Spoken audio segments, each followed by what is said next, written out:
আজকে আমার হঠাৎ করেই কেন জানি মটকাতে চা খেতে মন চাইলো, তাই চলে আসলাম কিচেনে।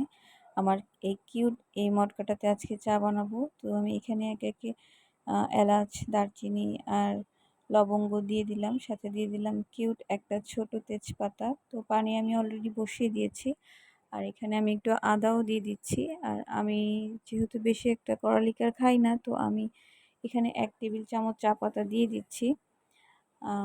ওইটুকু আমার জন্য এনাফ। আর আমি চিনি একটু বেশিই খাই, তো আমি এখানে 1.5 চামচ চিনি দিয়ে দিচ্ছি। আর গুঁড়ো দুধ দিয়ে দিলাম 2 চামচ।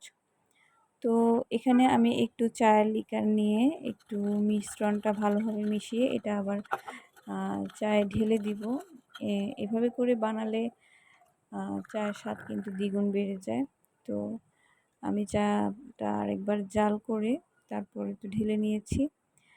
এভাবে আপনারা বাসায় ট্রাই করে দেখতে পারেন, বেশ মজা হয় এভাবে চা করলে। তো আজকে কিন্তু বাইরে একটু গুঁড়ি গুঁড়ি বৃষ্টিও পড়ছিল, ওয়েদারটা বেশ ভালোই লাগছিল, জমজমাট। আর আমার সাথে আমার গাছে 2টা ফুলও ফুটেছে মাশাআল্লাহ। খুব সুন্দর ওয়েদারে আজকে চা খাওয়াটা এনজয় করব।